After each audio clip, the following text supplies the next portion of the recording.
عاشورہ کا دن دیکھیں تمام ذخیرہ احادیث کو ٹٹول کر قرآن کے اندر تو عاشورہ کے دن کے حوالے سے ایسی کوئی بات نہیں ہے، لیکن تمام احادیث ذخیرہ احادیث صحابہ کے ان چیزوں کو دیکھ کر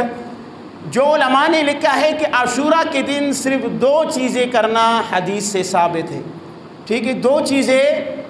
وہ عاشورہ کے دن کرنا حدیث سے ثابت ہے، اس کے علاوہ اور کچھ بھی ثابت نہیں ہے۔ ایک عاشورہ کے دن روزہ رکھنا، کہ جیسے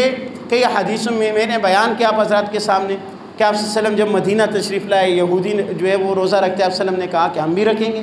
اگلے سال زندگی رہی تو اس کے ساتھ ایک اور بھی رکھیں گے۔ حدیث سے جو پہلی ایک بات ثابت ہوتی ہے وہ یہ ہے کہ عاشورہ کے دن وہ روزہ رکھنا۔ تو اب معلوم یہ ہوا کہ 10 محرم کا دن اس کے اندر جو صحیح حدیث کے مطابق کام کرنا ہے وہ ہے روزہ رکھنا۔ تو پھر اس دن اگر میں حلوہ پکاؤں، میں بریانیاں پکاؤں، میں سبیلے لگاؤں تو یہ تو حدیث کے خلاف بات جا رہی ہے نا، یہ تو حدیث کے خلاف بات جا رہی ہے۔ رسول اللہ کہتے ہیں کہ روزہ رکھو اور تم ادھر بریانیاں تقسیم کر رہے ہو، رسول اللہ کہتے ہیں کہ روزہ رکھو تم اس دن جو ہے حلوائے کھا رہے ہو، تو یہ تو حدیث کے خلاف ہے۔ لہذا اس چیز کی جو وہ نہیں ہے کہ روزہ جس نے نہیں رکھا وہ غلط ہے، لیکن جو حدیث سے ثابت ہے۔ دیکھیں آج بھی محرم کا دن ہے، ٹھیک ہے، زمانہ پورا عرصہ پورا سال 365 دن اللہ تعالیٰ کے ہیں، 365 دن کے 24 گھنٹے میں کسی بھی وقت اگر آپ مختص کے بغیر صدقہ کرتے ہیں اللہ تعالیٰ ثواب دے گا۔ لیکن جب آپ اپنا عقیدہ بنا لیتے ہیں، کسی دن کو خاص کر لیتے ہیں، یہاں آپ اپنی طرف سے گڑھ لیتے ہیں، اور یہاں نعوذ باللہ بسا اوقات جو بندہ بہت آگے تک جا سکتا ہے کہ مثال کے طور پر رسول اللہ نے نہیں بتایا کہ بھائی اس دن کی کوئی ایسی فضیلت ہے،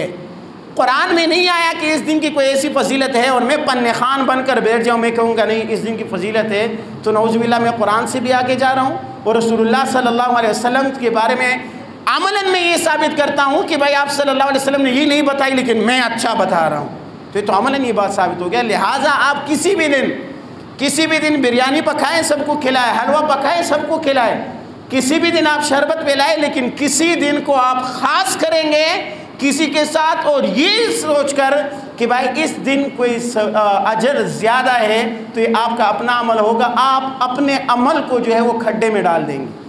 آپ اپنے عمل کو کھڈے میں، جب قرآن سے ثابت ہے آپ کریں صدقہ آپ کریں، لیکن اگر آپ یہ عقیدہ بناتے ہیں کہ بھائی اس دن فضیلت زیادہ ہے تو بھائی آپ کو کس نے بتایا؟ حدیث میں آیا ہے تو ٹھیک ہے، حدیث میں آیا ہے کہ اس دن فضیلت زیادہ ہے تو پھر تو ٹھیک ہے، پھر تو آپ کریں۔ کہ جیسے رمضان کے بارے میں آتا ہے کہ نفل جو ہے وہ فرضوں کی جتنا ثواب ملتا ہے، تو اس میں اگر کوئی بندہ نفلی صدقہ دیتا ہے کہ بھائی اس دن میں ثواب زیادہ ہے تو ٹھیک ہے، حدیث سے ثابت ہوتا ہے۔ لیکن اگر آپ کسی اور دن کے بارے میں عقیدہ بنا لیتے ہیں، آپ کے پاس ثبوت ہے، قرآن میں ہے، حدیث میں ہے، رسول اللہ نے بتایا ہے، تو ٹھیک ہے بھائی کوئی بات نہیں۔ لیکن اگر رسول اللہ نے نہیں بتایا، قرآن میں نہیں آیا، آپ اپنی طرف سے بنا رہے ہیں، تو نعوذ باللہ آپ دین کے اندر اپنے آپ کو پن خان سمجھتے ہیں، زیادتی کرنا چاہتے ہیں، جو ثواب جو اجر آپ کو ملنے والا ہے وہ بھی کھڈے میں چلا جائے گا۔ تو لہٰذا ایسا کوئی دن نہیں۔ اور دوسری چیز جو ہے جو رسول اللہ صلی اللہ علیہ وسلم سے ثابت ہے عاشورہ کے دن، وہ یہ ہے کہ اپنے اہل و عیال پر جو ہے فراخی کرنا، اپنے اہل اور عیال پر جو ہے وہ کیا کرنا، کھانے پینے میں فراخی کرنا۔ ابو ہریرہ رضی اللہ تعالیٰ عنہ فرماتے ہیں کہ رسول اللہ صلی اللہ علیہ وسلم نے فرمایا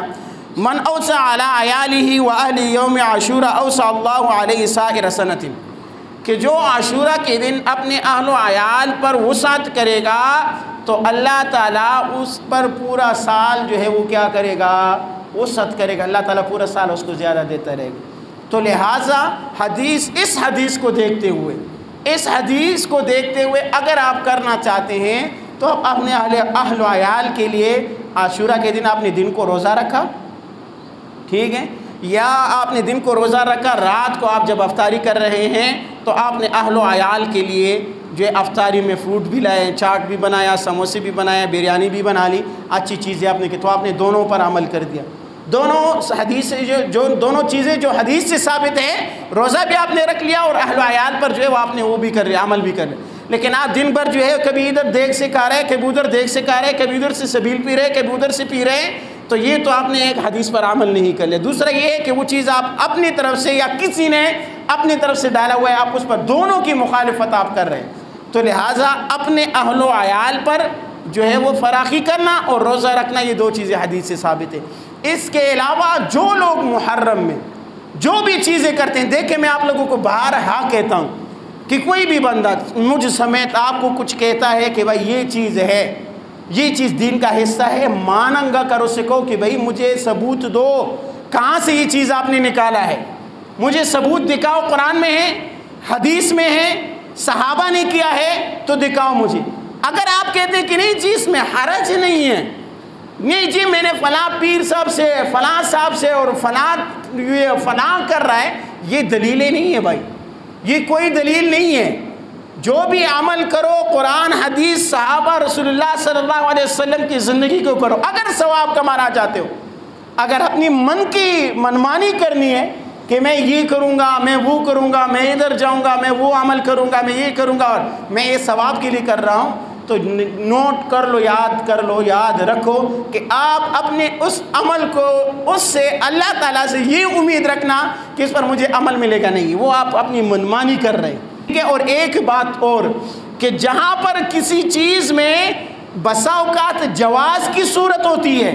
جائز ہونے کی صورت ہوتی ہے، لیکن اگر اس جائز عمل کو کوئی لازم سمجھ بیٹھ جاتا ہے تو علماء لکھتے ہیں کہ اس جائز عمل کو بھی پھر آپ نے ترک کرنا ہے، کیونکہ لوگ نے اس کو لازم سمجھا ہوا ہے، لوگ اس کو